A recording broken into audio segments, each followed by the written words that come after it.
Hello, good morning. My name is Sam and welcome to CCMI. I'm here to give you guys a demonstration on how to dissect a lionfish.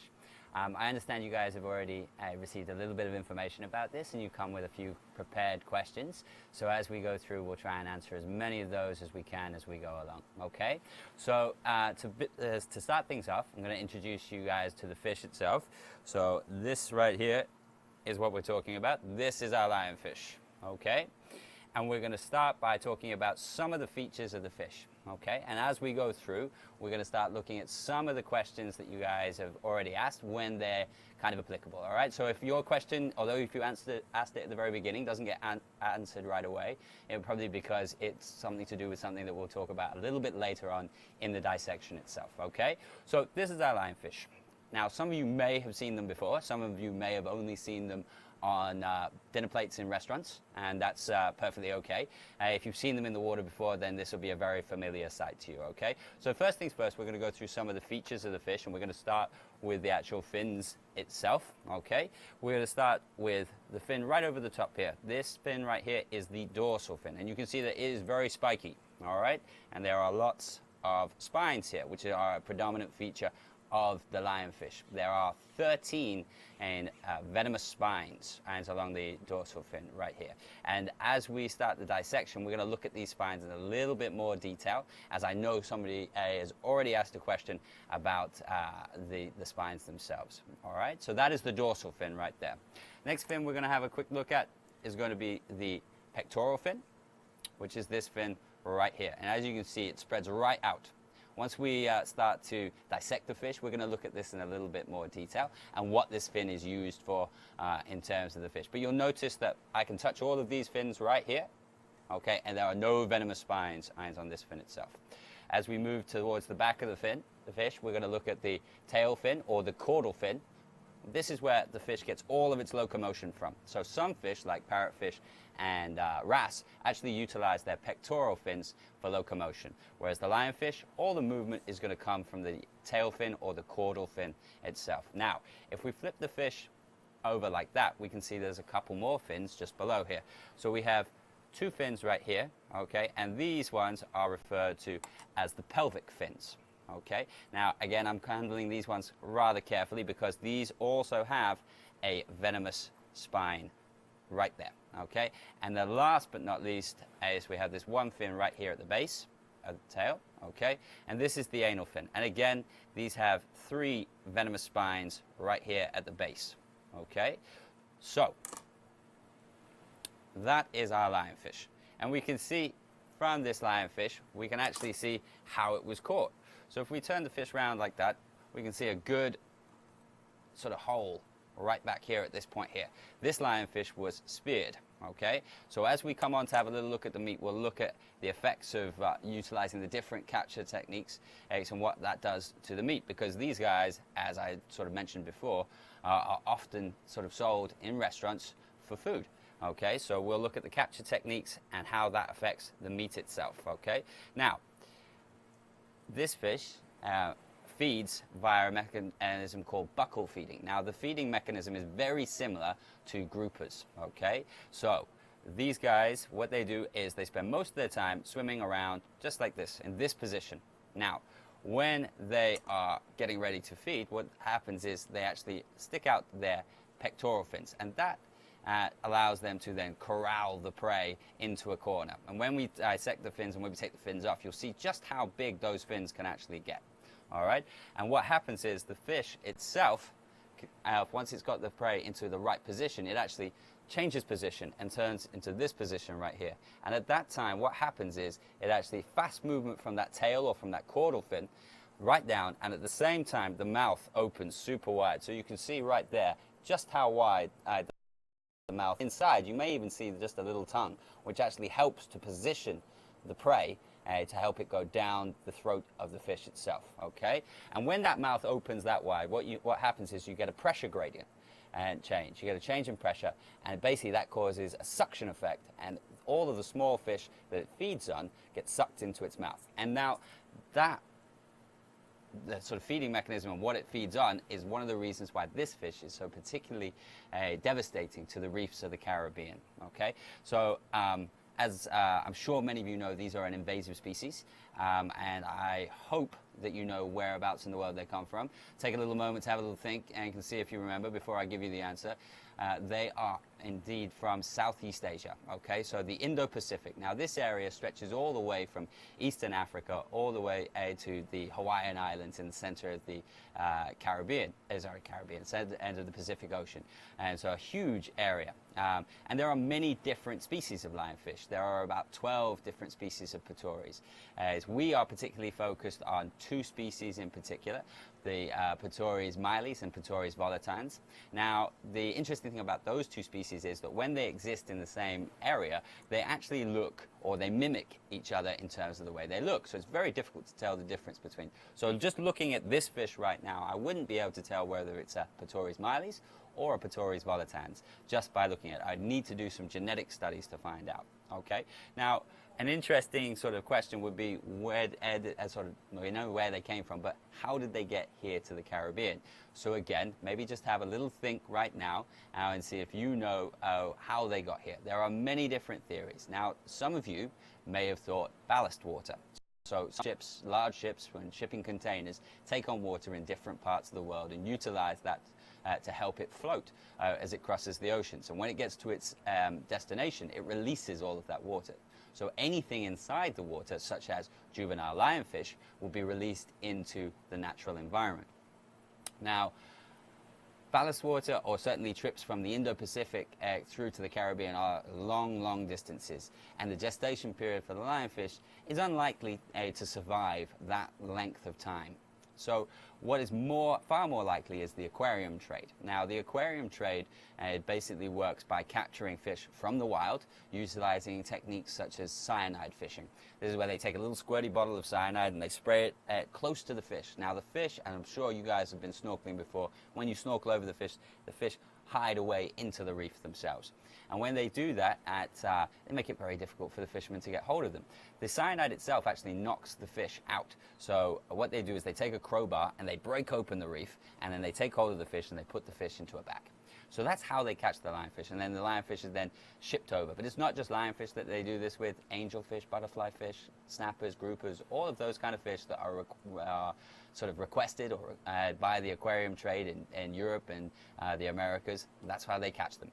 And then they send them across to the States or to Europe. Now, if they've been riddled with cyanide, chances are that cyanide is going to be deleterious or detrimental to the fish's lifespan, which means that it's probably not going to live as long as it would have in the wild.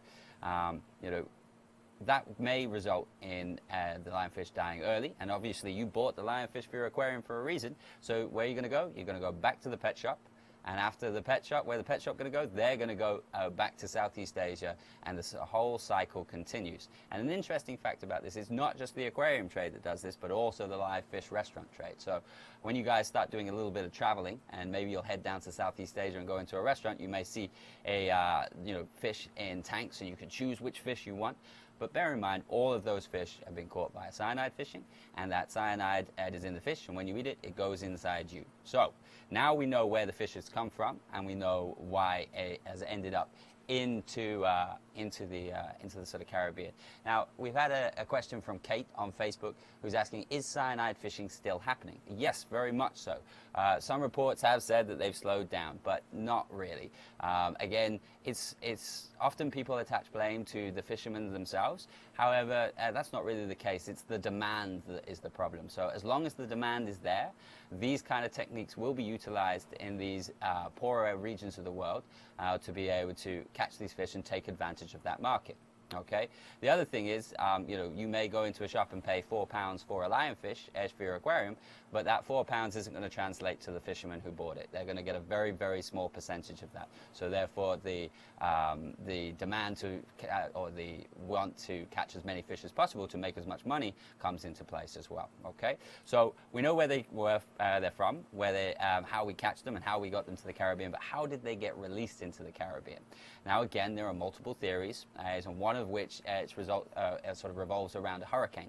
Now, having lionfish in aquariums, we touched briefly on their sort of feeding strategy, and we didn't quite get onto what they are eating. Now, they eat pretty much everything.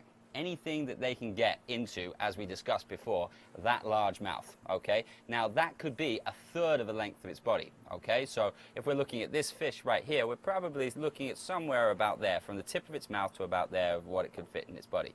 If you think about, you know, a human body, you know, a third of my body length is probably going to be from my head to somewhere around my elbow, okay? So that's a lot, you know, that's a lot to fit in your mouth.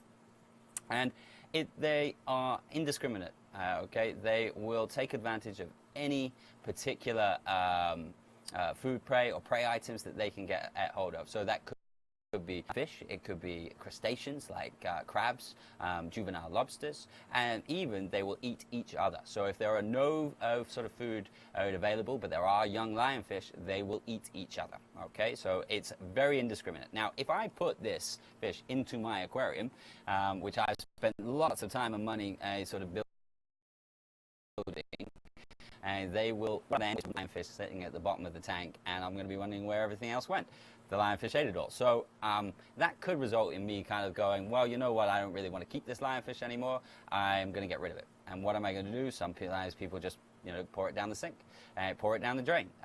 The other thing we have to consider is also if we have multiple lionfish in one tank, we could get some spawning happening. And those eggs could be released in the overflow from the aquarium, or when you change out the water from the aquarium when you need to clean it. So those, all of those things will go into the drain and then be released into the wild. Now, the theory about the hurricane is that that resulted in an aquarium being destroyed and all of these lionfish getting sort of discharged into the immediate waters around Florida. However, this is very unlikely. The first lionfish sighting off the coast of Florida was in 1985, which was way before the hurricane, and that is supposedly the main sort of contributor to the lionfish invasion of the Caribbean actually occurred. Now, off Florida, there are the Florida Straits, which are very strong currents which rip directly north. Okay, so what actually happened when the lionfish was first released? The first spread of the lionfish actually started to go north. So they started to go up the east coast of the Carolina, New York, and then from there they crossed into the sort of Atlantic islands themselves. Now, when the hurricane happened, this current system actually broke down, and the lionfish was able to swim, or certainly the spawning larvae was able to transfer across into the Caribbean, and that's how they started to establish a foothold in the Caribbean itself. Once they were in the Caribbean, they could effectively just island hop from island to island to island. Now, many of you guys may have done some traveling within the Caribbean and gone snorkeling or scuba diving in a variety of different places.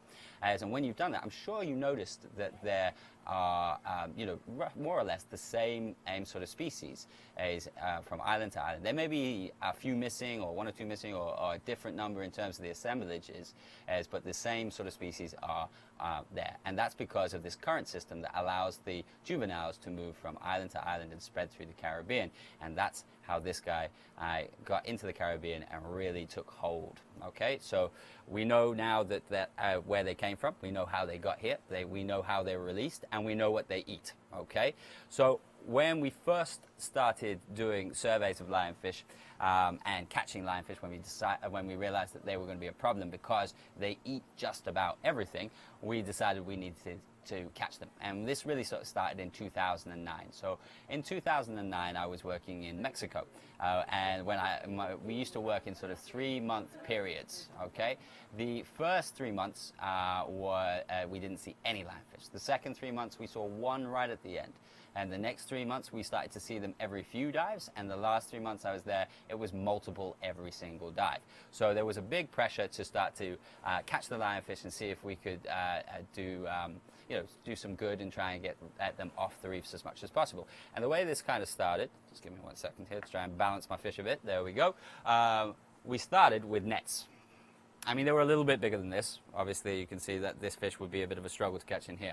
Now, lionfish may seem slow, especially if you've seen them on the reefs. They may just seem like they just sit there and rest. Now, that is because this fish follows a couch potato kind of lifestyle. Most fish, you'll see, they're actively swimming and around the reef and keeping themselves nice and fit and healthy. These guys tend to eat and eat and eat and then sit on the couch all day and they get fat. So these are one of the only fish that you will actually see obesity in.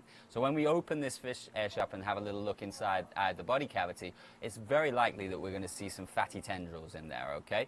So they thought, well, these fish don't really move very much, so we can catch them really easily via nets. Now, we've already sort of touched on the venomous spines, okay? So, you know, what you effectively had to kind of do, almost like, you know, catching a butterfly or something like that, you would kind of go like this and then try and trap it between the two nets and then take it up to the surface. Now, obviously, the problem with this is that we can only really catch one fish at a time.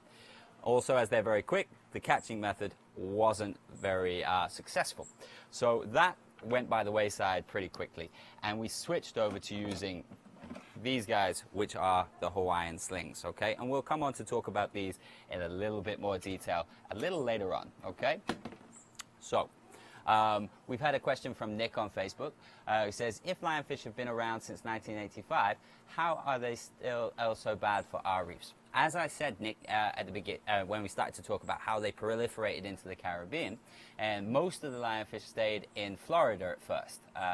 And it takes a while for them to create a stranglehold. Of course, they started to gain ground, but if there's only one fish there, it may take some time for them to proliferate.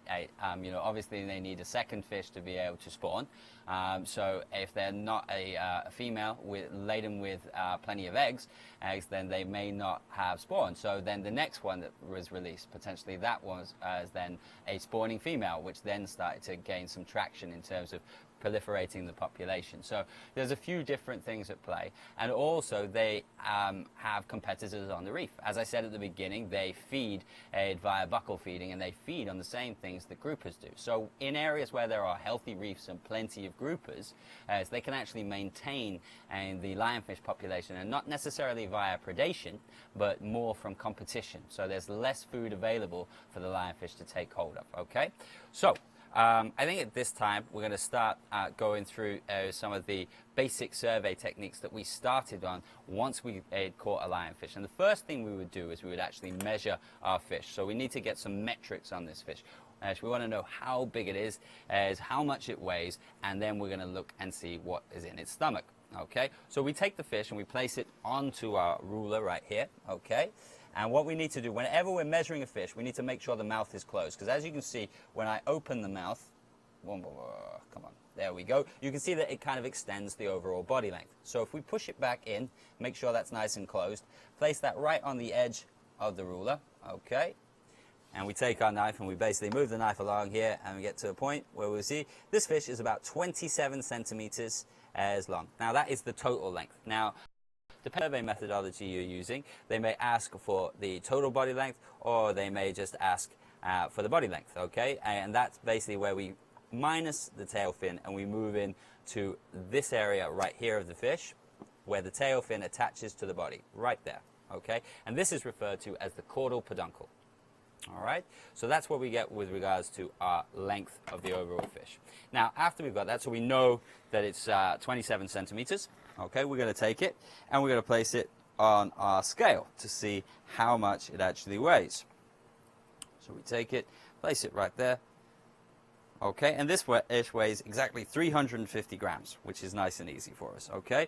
So we know that we have a fish that is 27 centimeters in length and weighs 350 grams. All right, so at which point what we would do ordinarily is we would start with the dissection to get through to the stomach contents. And once we have an idea of what the stomach contents is, we would record that, photograph it, and make sure that we have all the details of this fish. So that would include the date that it was caught. It would sit on the ruler so that we have evidence as to the size that it was, and we would record the weight with it as well. And each fish would receive its own individual identification number, along with those details, along with the photographic evidence, and so that we could prove what we have seen and what we have recorded, which is very important in terms of scientific evidence. Okay, so we're going to start by removing some of the fins. And we're going to start, and as you can see, we talked about this fish being a potentially dangerous fish. What you can see is when I've been handling the fish, I've either been holding it by the tail fin, where there is no venomous spines, or I've been handling it by the mouth. And what I tend to do is I tend to basically put, a couple of fingers inside the mouth, and that allows me to turn the fish. Now, when I have my fingers inside the mouth, you can see that all of the venomous spines are pointing backwards. So they're a long way away from my hand itself, okay? So at this point, what I can do is I'm going to start by removing this fin right here, which I hope you all remember as the pectoral fin. So I'm just going to take a pair of scissors and I'm going to slice right down through there. Now, as we discussed before, this fin itself is utilized for corralling prey. All right, so as you can see from this, you can see just how much that fin is able to open up. Now, you can see this one has a tear in it. Now that could have happened during the culling process, or it could have just got torn on as a natural function of its life, depending on what it was, where it was sitting, where it was doing it. Okay, so as I said, they open these fins out, they corral the prey into a corner, and then they switch upside down, and then the buccal feeding comes into place. Now, in parts of the world, people have tried to make as much money from lionfish as possible. And what they've actually done in parts of Mexico, and I believe that there is also a lady on Grand Cayman who does this, is they actually cure the fins and turn them into earrings or jewelry. Okay, so, I mean, it may look kind of funny like that, but I don't know, I think I look kind of cool. All right, so that is one of the things that these guys are up to with those body parts. So we'll flip it over and we'll take off the other side. So again, we're going to take hold of the pectoral fins. Now, as I said before, there is no venomous spines here.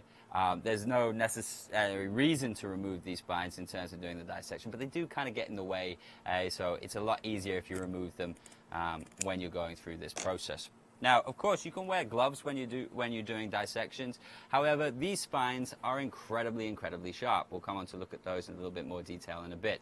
And to be honest, they will go through most rubber gloves, including neoprene. All right, so often gloves can make you feel a little bit overconfident, and so for me, I tend not to utilize them. It's going to mean that, yeah, my fingers are going to smell fantastic after this, but it's just the price you pay, I guess. So at this point, what we're going to do is we're going to start removing some of the venomous spines. So again, I have my fingers in the mouth and I'm holding onto the gill plates.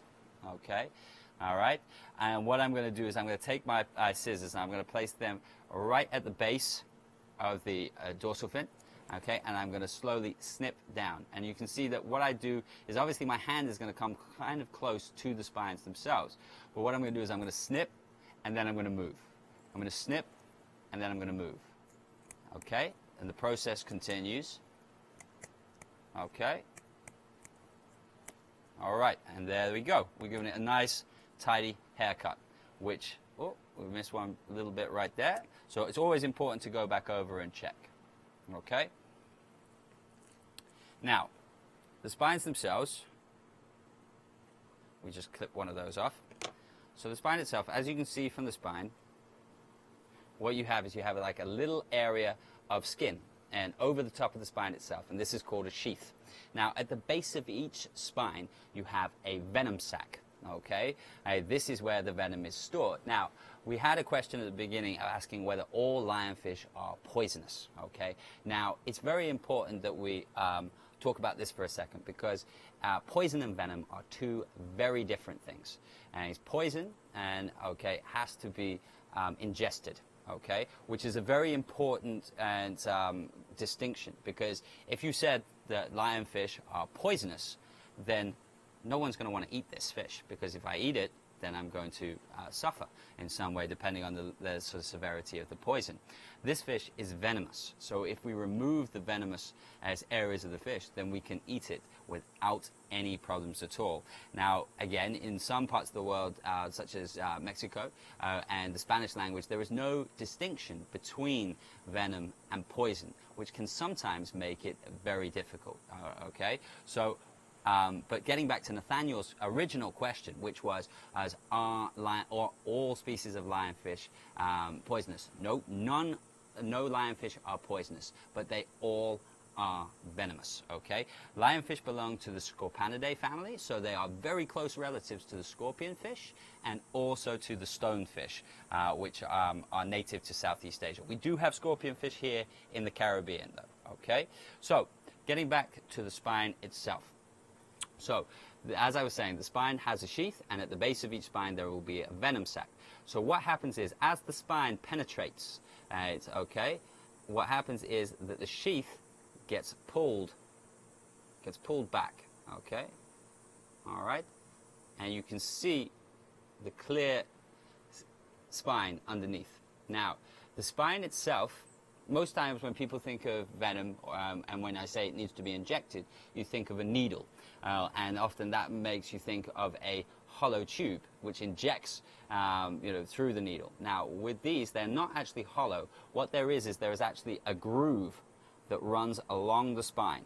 And if you were here, and if you could hold this right in front of you, you could actually run your finger over it.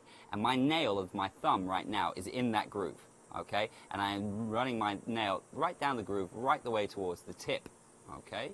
So the venom, once the spine, as I said, penetrates, the sheath pulls back, the venom sac contracts, and the venom is then administered down the channel or down this groove along the length of the spine to the tip and then into the victim in this kind of case. All right, so that is how the spines themselves work. Now, a lot of people will ask whether spines or venom is still active after death. Okay, so can I still get spined by a dead lionfish? And the answer is yes, 100% you can. This is a mechanical mechanism, okay? So the animal doesn't need to be alive for this to happen. And okay, if that sheath is pulled down and the venom sac is still attached, then the venom will contract, and the venom will slide along on the groove or channel, and then into, if it was my hand, straight into my hand, okay? Now, the venom itself is made up of proteins. Now, often when people think of proteins, they think of things like steak and really sort of things like that, which they eat, which helps them get big and strong. Now, the key part of that is that proteins are effectively building blocks. And in this case, or in this animal in particular, these protein blocks have been turned into a venom. Okay, the venom itself is very painful. I'm sure all of you guys at some point have had your blood pressure taken, where they put the band around your arm, they pump it up, and then you can literally feel your blood passing through your arm and underneath the band itself. Now, it's the same kind of thing when you get spined by a lionfish. However, the pain is intense, okay? And it comes with every beat of your heart or as the blood moves through. So we've learned that this venom is a protein-based venom. Now, proteins can be denatured or broken down by heat and cold. Now, we need it to be very, very hot or very, very cold. So the treatment for a lionfish spine is either hot water or cold or ice, effectively. Now, the hot water needs to be not boiling, but as hot as you can stand. We don't want to burn you while you're getting treated for a very, very painful lionfish spine, but at the same time, we do need to break down that protein, okay? The other important thing to realize with the venom is there's a couple of different levels of envenomation. The first level is the extreme pain, which I just talked about. The second one can result in blistering. Okay, so the area where you were spined, and not just the small thing, because as you can see from this spine right here, it's very, very small and very, very pointy at the tip. Okay, but the blister itself could spread. If I spine myself on my finger here, the blister could run the whole length of my finger.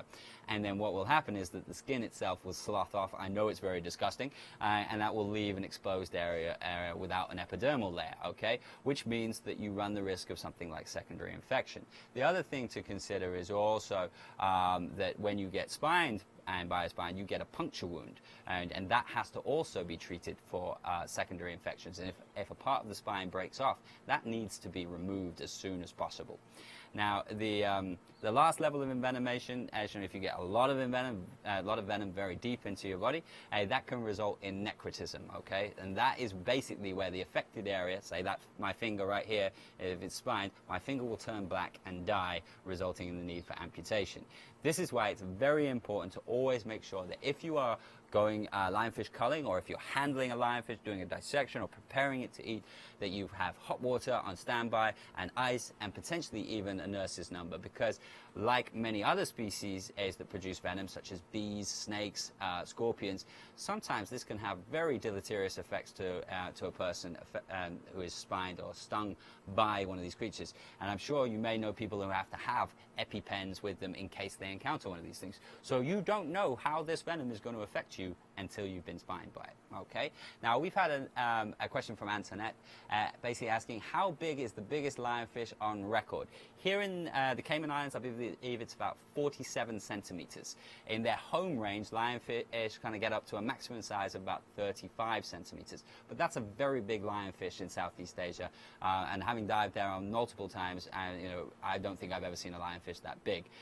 Here in the Caribbean, though, where there's plenty of food knocking around, and there is little or no predation other than the culling that humans are currently doing, and they can get a lot larger and grow to a lot older. Okay, so continuing on with the actual dissection itself. So at this point we have removed all the spines, and let's make sure they are off the table so I don't accidentally catch myself with those as we go through the next part. Okay, right, so the next fin, again, fingers back into the mouth, utilizing the gills just to position the fish. Actually, I'm going to take my scissors and I'm going to now slice through the anal fin and remove those spines right there.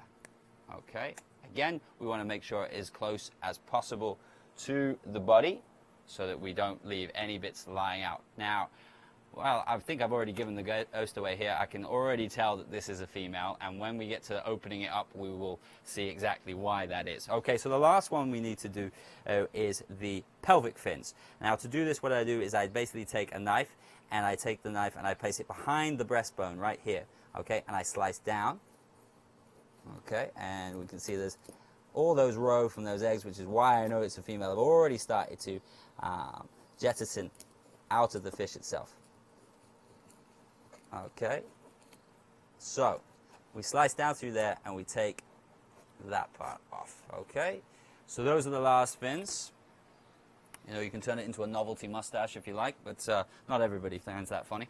So what we do is we take this part here, we take our scissors, and now we will slice down through the body cavity and open it up. Okay, and these eggs were so ready to spawn. All of this part right here is actually the eggs themselves. So I will try and scoop some of this stuff, some of the row back up and back into this little sample pot, and try and show you a little bit closer on the camera right there. Okay, so this is as a female, and this was completely ready to spawn, okay? And that's so much so that as soon as I pressed down on the belly to open the stomach cavity, the egg came straight out, okay? Now, while we're talking about eggs, lionfish can lay up to 2 million eggs per year, okay? Every time they spawn, and they spawn multiple times through the year, they can release about 30,000 eggs. Now, the way the spawning process works is basically that the female swims straight up towards the surface and the male follows. The female releases her egg mass and the male releases the sperm, and we get then external fertilization action. And this sort of buoyant egg mass then just bobs along at the surface until the eggs develop and the juvenile fish hatch out and then join the zooplankton themselves, okay? And then once they're in the zooplankton, they're basically microscopic. And you can collect these with fine nets, and you can look at it in a little bit more detail. But you'll see that if you ever look up some, Google images of juvenile fish, they look completely different to how the adult looks itself. And as it sort of develops through the zooplankton phase, it then gets to a point where it's large enough, and it recruits back on to the reef itself. And once they're on the reef, they start to look a little bit more like lionfish. They grow and their colors develop, and they develop from there. Now, we've had a little question here asking, can you eat those eggs as caviar?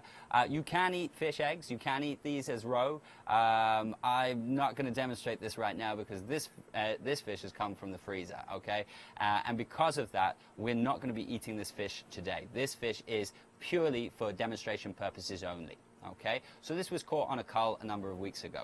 And the reason why we're not going to eat this fish is because it still has its guts intact. Okay, now the guts themselves are not great for the meat, and they can actually taint the meat and make it taste as bad, and even make it poisonous. Okay, so although I said this fish is not a poisonous fish, if you leave the guts in and for a number of days and then try to eat it, then you can have problems and get food poisoning afterwards, which is not what we want. Okay, but yes, you can eat the eggs themselves. So at this point, we've removed all of the venomous spines, and it's like any other fish at this stage. So now it's just down to sort of gutting the fish and having a look inside. So as I said before, what we do with a fish when we're doing the surveys is we actually now want to have a little look inside in terms of looking at the stomach contents. So I'm just going to snip down through there just a little bit, just to make that a little bit more open. Okay, so we've got a number of different bits and pieces in here.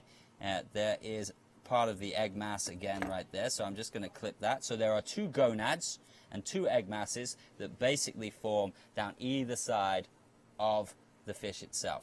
Now, opening that part up here. Now, at the very beginning, I told you about the lifestyle of these fish, which was a couch potato. Okay, now couch potatoes basically feed and feed and feed, and then sit on the couch all day, and they get fat. And what I have in the scissors right there is fat.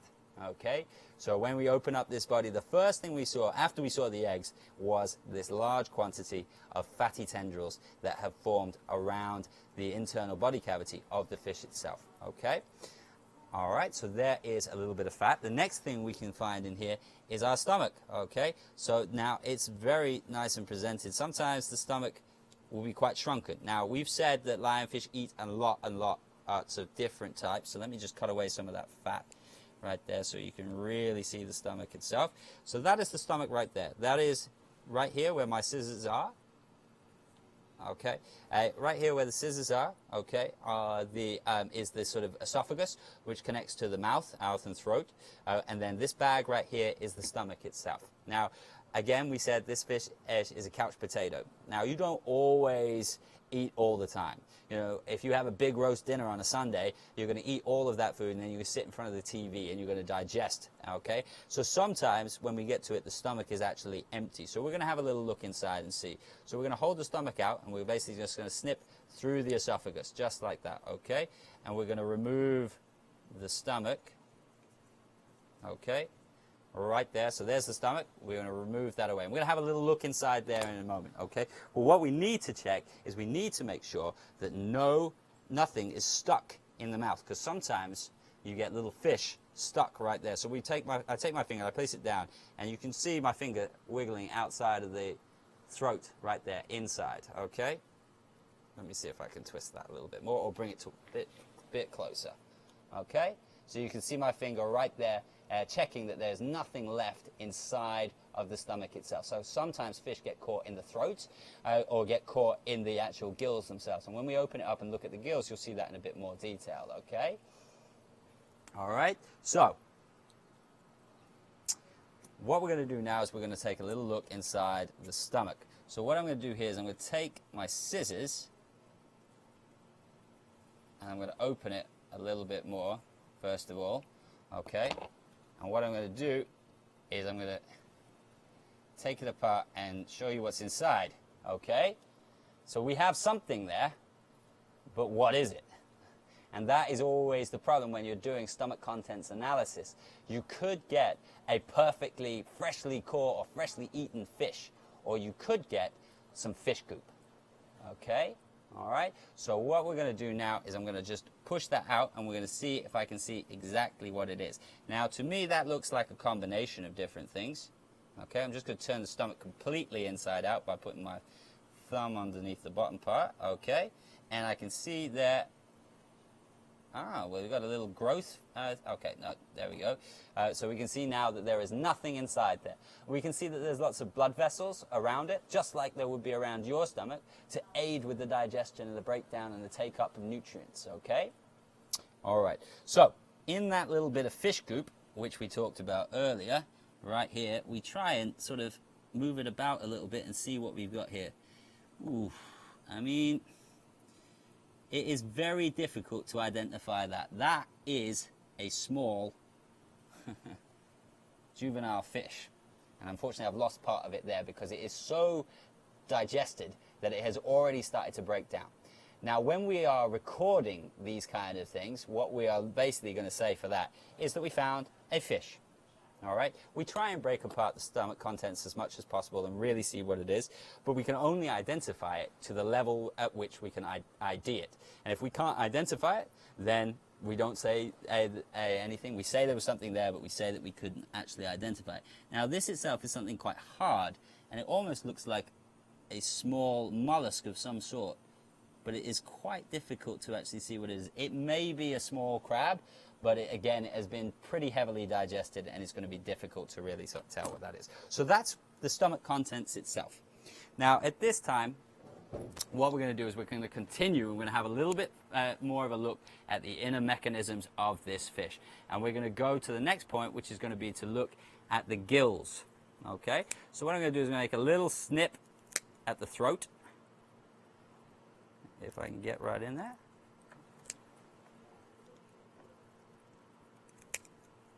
All right, there we go, and I can really open the throat there. Okay, so we can open the throat there, and we can see the gills themselves. And what you can see there is that the gill is kind of made up of two different parts. So if you give me 1 second just to snip one free, and we can look at it a little bit closer up on the camera itself.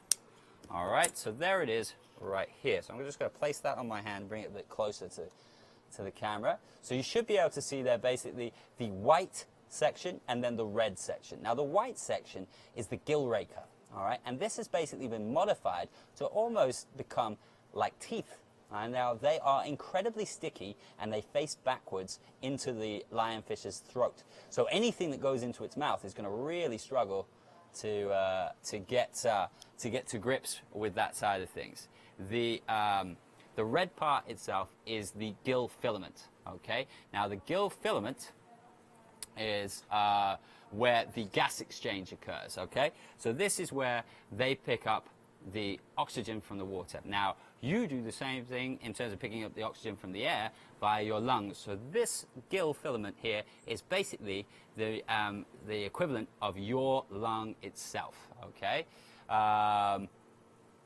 So, with this, we have several gills. Now, fish in general have to be very good at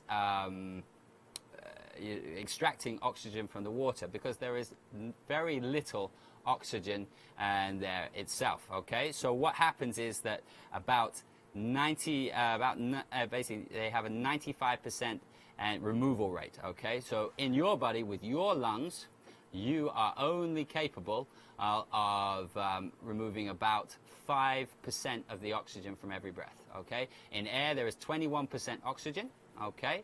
And only 5% of that 21% do you take home with you. So you're about 20% efficient. The lionfish themselves are 95% efficient at removing oxygen from the water, okay? And they do this because they have a countercurrent system. So in that gill filament, the blood is flowing in the opposite direction than the water, which maximizes the surface area and allows for a lot easy uptake of the oxygen from the water itself, okay? So that's the gills right there. What we're going to do next is we're going to open up the chest cavity, and we're going to have a little look at the heart. So I'm going to take my scissors right here, and I'm going to snip down through the chest cavity, okay? I'm going to then open that part up. All right, okay. And I'm going to try and show you the heart, which is right there, okay? That little red mass right there, just next to my finger, is the heart itself, okay? Now, you might be thinking, wow, that's super, super small, okay? But when you think about your own body, your heart is about the same size as your fist. And when you think about the overall size of this fish, it's probably about the same. Now, where is the heart located? It's located right next to the gills, and you can see the gills right next to the heart there. And it's the same as how your heart is located right next to your lungs to increase the flow of blood through the lungs to extract as much oxygen. It's the same in the fish. The heart is right next to the gills so that it can increase the flow of blood through the gills and maximize the uptake of oxygen. Okay, so that is the heart. What we're going to do next is we're going to have a quick look at the eye. So when we see the eye right here, okay, you can see it's pretty dark, or it's like a dark gray, and that's because this fish hunts at night. Now, when it's hunting at night, it doesn't want any reflection. It doesn't want any light to catch in its eyes. I'm sure you guys have seen Discovery Channel documentaries with the lions and the Serengeti, and when the light shines on them, you get reflection in the eyeball. But this guy is a nighttime hunter. So if that happens, prey is going to see exactly where this fish is, and it's going to potentially avoid it. Or predators may see it and come closer. Now, to actually get the eye out, what I'm going to do is take the knife and basically slide it underneath right, oh, let me turn this way a little bit so my shadow doesn't block it too much. Just take the knife, place it underneath, whoop, and I'm going to try and get the little ball. There it is. There he is right there. Okay, so that itself is the eyeball. Okay, right on the edge of the knife right there, this is the eyeball. So in your eye, you have an iris, okay, which looks pretty much like a contact lens, okay, which is suspended by ligaments. In the fish eye, there is a ball, which effectively works like a prism, and which reflects and refracts and breaks apart the light and allows the fish to be able to see properly. Okay, and that is how that eyeball works. In parts of Southeast Asia, the eyeball is a delicacy. The head of the table gets the eyeball, okay, then the next part is the cheek, and then you go down from there. So you can see what position you hold in your household by whether you get the eyeball or whether you get the bit at the bottom, which is the fish butt. If you get the fish butt, you're probably at the bottom end of your family, okay? So after that, so we had a little look at the eyeball, we've had a little look at the gills. Next, we're going to go back inside the animal a little bit more, and we're going to take a little look at this little white sac right there, okay? Let me move that a bit closer. I hope you can see that. That white sac right there next to my finger, that is the swim bladder, okay?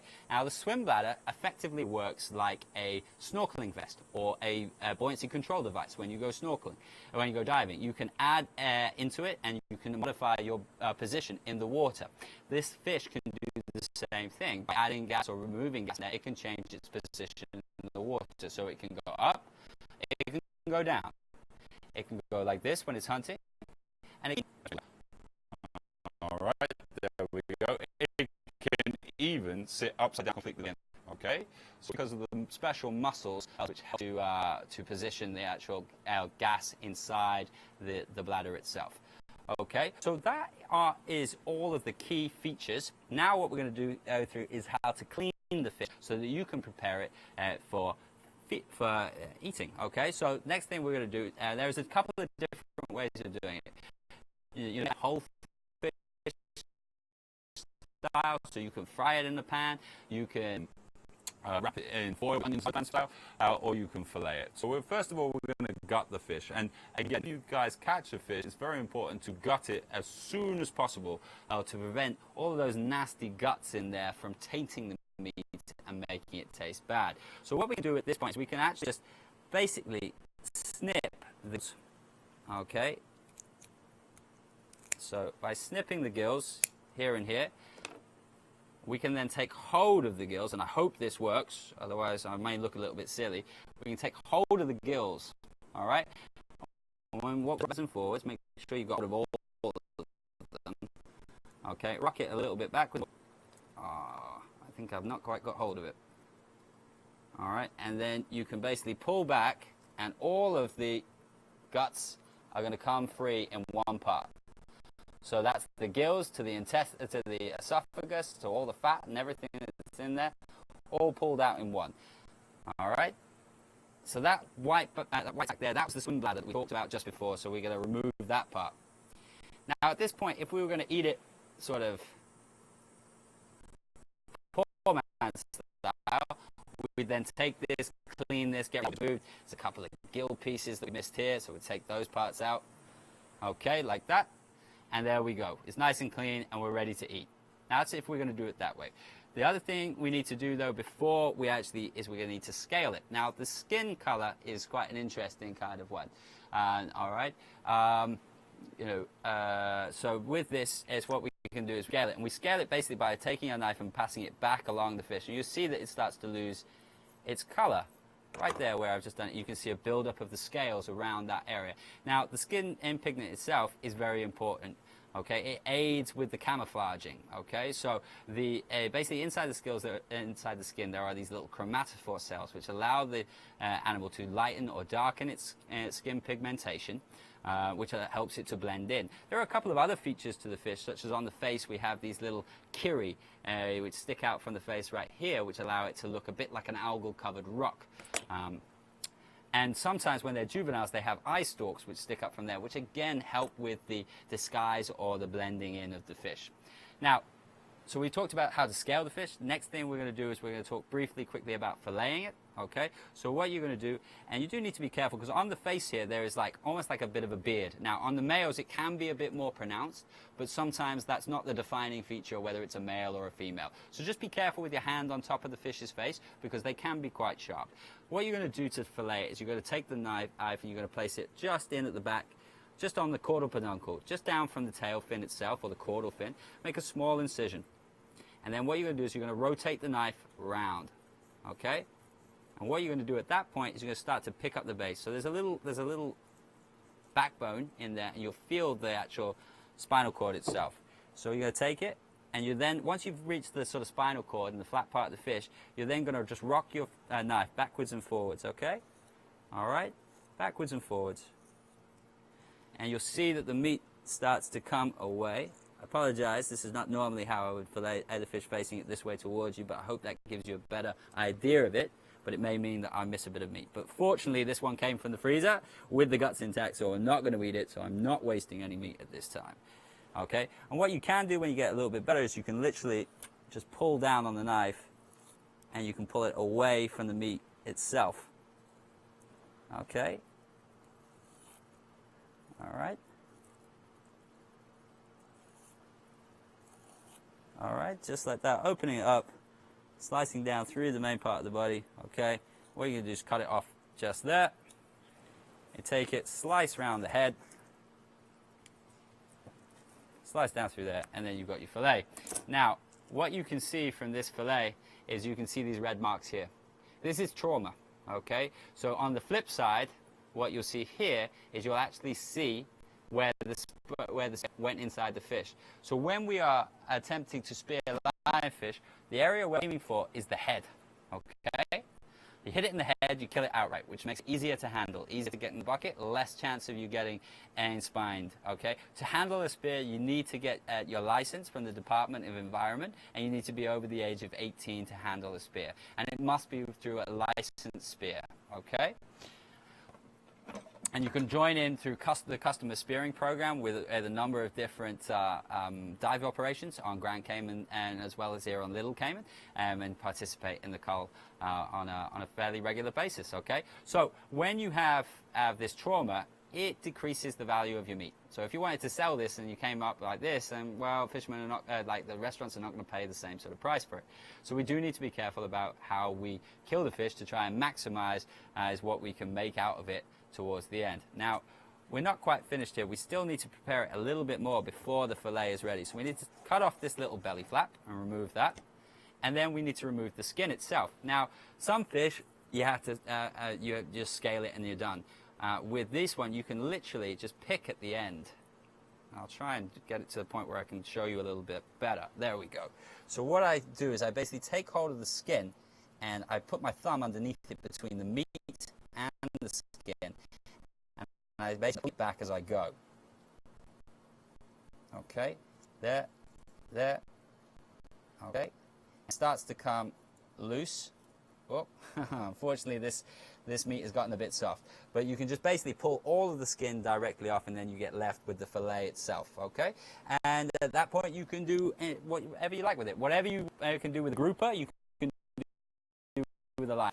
You can fry it, you can batter it with chips, whatever you want to do, you can do with this fish. And that's really kind of it, unless there are any more sort of questions.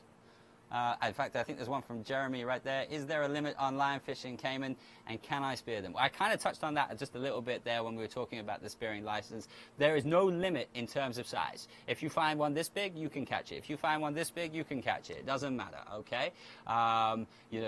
With this, as you know, you need to get your license, and you can get that from the Department of Environment. It's very simple, a little bit of paperwork, and then you are free to join the customer spearing program and go from there.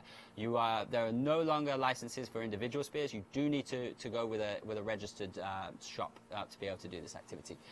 We have another question: is there more lionfish on Little Cayman or Grand Cayman? Well, there are different population sizes and different kind of things going on there. With Grand Cayman, a much bigger population than there is on Little Cayman, and a lot of very active people who want to get involved out in the culling there. Here on Little Cayman, and we do a weekly cull, and since we started in 2012, the average number of fish caught has gone from about 50 per culling dive down to about 8 and a little bit now. Culling efforts have been shown to work. The more culling pressure there is, the fewer fish that we get reefs themselves, and the better it is for the overall environment. So unless there's any other questions, which I don't think there is, thank you very much for your time. I hope you enjoyed it, and I hope you will join us again for our next broadcast. Thank you very much. Have a nice day.